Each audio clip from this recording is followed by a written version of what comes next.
안녕하세요. 중국 까발리는 남자 중까남 황현철입니다. 오랜만에 인사드립니다. 오늘은 이번 한 주를 뜨겁게 달궜던 펑샤이 미투 폭로, 중국 대만 전쟁설, 시진핑의 두문불출 이유 등 3가지 내용으로 준비했습니다. 이들 내용과 관련해 헛소리하는 언론과 유튜버들이 많은데요. 제가 확실하게 정리해드리겠습니다. 먼저 펑샤이 미투 폭로부터 보겠습니다.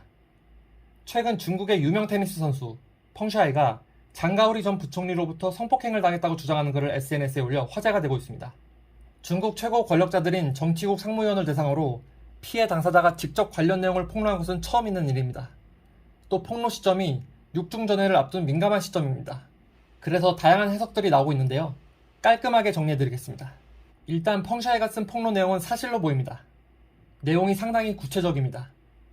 특히 장소에 관한 구체적인 진술은 직접 경험해야 알 수 있는 내용입니다. 펑샤이가 장가오리와 관계를 가질 때 장가오리 부인이 밖에서 망을 봤다는 내용 등도 마찬가지고요. 누가 시켜서 쓴 글이나 조작된 글은 절대 아니라고 봅니다. 폭로 시점을 두고 여러 해석이 나오고 있는데요. 폭로 글을 보면 펑샤이는 지난달 30일 장가오리와 말다툼을 한 것으로 보입니다. 장가오리는 11월 2일 오후 다시 펑샤이 집에서 천천히 이야기하자고 했습니다. 그런데 약속 당일 장가오리는 일이 있다면서 일방적으로 약속을 미루고 잠적한 것으로 보입니다. 이에 격분한 펑샤이는 폭로글을 올립니다. 폭로글에는 복잡한 심경과 분노가 서려 있습니다. 당내 권력투쟁과는 전혀 관계가 없어 보입니다. 제가 이렇게 판단하는 이유는 일부에서 장가오리를 장점인계로 분류해 당내 권력투쟁과 엮고 있는데 장가오리는 석유방 출신으로 특정 계파 색깔이 짙은 사람이 아닙니다. 장가오리는 장점인계, 후진타오계, 시진핑계와 두루 관계가 좋은 것으로 알려져 있습니다. 당내 권력과 영향력이 막강한 인물도 아닙니다. 폭로 시기도 문제가 있습니다. 세 번째 역사 결의를 채택하게 될 육중전회가 오는 11월 8일부터 열립니다. 그런데 폭로 시점이 11월 2일 저녁 10시 7분입니다. 권력투쟁의 성격이 있는 폭로였다면 훨씬 더 이전에 폭로됐어야 합니다. 육중전회와 관련된 모든 세팅이 완료된 시점에서 폭로가 나온 겁니다. 계획된, 설계된 폭로라면 폭로 시점이 너무나도 늦습니다. 폭로 내용도 문제입니다. 권력투쟁의 성격에 있는 폭로였다면 정치 노선 문제가 가장 크게 부각됐을 겁니다. 그리고 부패 문제, 개인 생활 문제 등이 뒤따라오겠죠. 그런데 이번 폭로는 순수한 미투 폭로입니다. 이번 폭로는 승자는 없고 패자만 있습니다. 중국 공산당 최고위층은 도덕성에 타격을 입었습니다. 펑샤이는 중국 국내 생활이 불가능해졌습니다. 현재 미국에 체류 중인 것으로 보입니다. 중국 정부는 모르쇠로 일관할 것으로 보입니다. 왕원빈 외교부 대변인은 관련 질문에 들어본 적 없다, 외교 관련 문제가 아니다라고 답했습니다. 저는 이와 같은 이유에서 이번 미투 폭로가 당내 권력투쟁과는 관련이 없다고 봅니다. 그리고 안타깝지만 시간이 지나면 서서히 잊혀질 사건이라고 봅니다. 펑샤이가 장가오리 아이를 가졌고 장가오리가 아이를 지을 것을 요구해 두 사람이 말다툼을 하게 됐고 폭로로 이어졌다는 말이 있습니다. 그녀의 신변 안전에 문제가 없길, 그녀가 미국에서 새 출발을 잘하길 바랍니다. 다음으로 생필품 사재 개발 중국 대만 전쟁설입니다. 결론부터 말씀드리면 전쟁은 쉽게 일어나지 않습니다. 지난 영상에서도 말씀드렸지만 중국의 대만 위협은 북한의 미사일 도발과 같은 정치적 쇼에 불과합니다. 중국은 베이징 동계올림픽을 앞두고 있습니다. 성공적인 동계올림픽 개최를 위해 엄청난 공을 들이고 있습니다.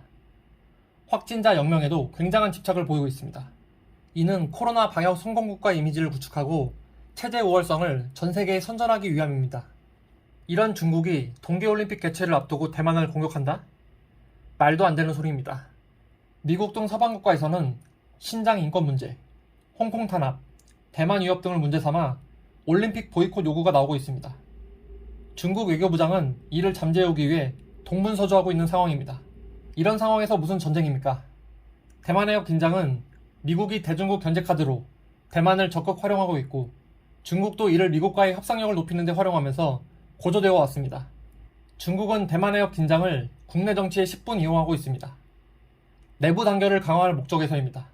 중국에서 발생한 생필품 사재기는 최근 코로나 확진자가 전국으로 늘어나면서 셧다운되는 지역이 함께 늘었고 이로 인해 관련 지역 주민들의 피해가 가중되는 상황에서 상무부가 생필품 비축을 장려하면서 발생했습니다.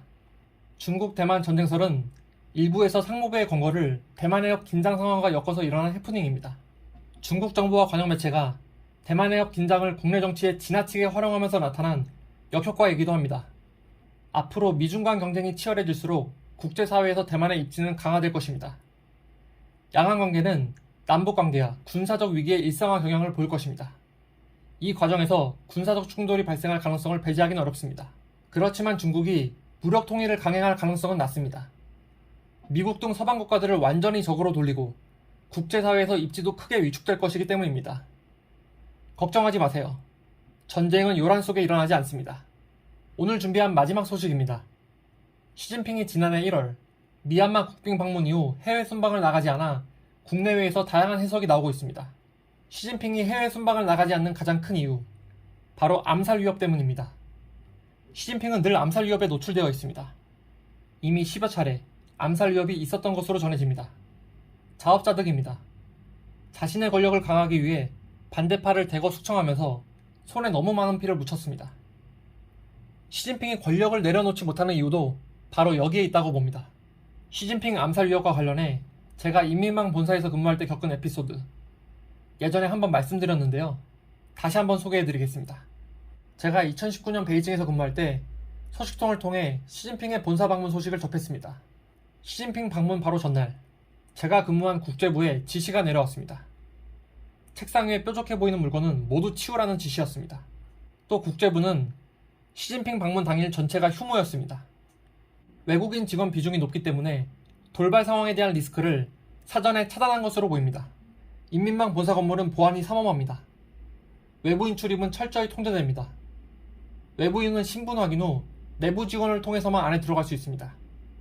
최소 2중 보안 시스템을 거쳐야 1층 로비에 들어갈 수 있습니다. 엘리베이터는 직원 권한에 따라 이동 층수가 엄격히 제한됩니다.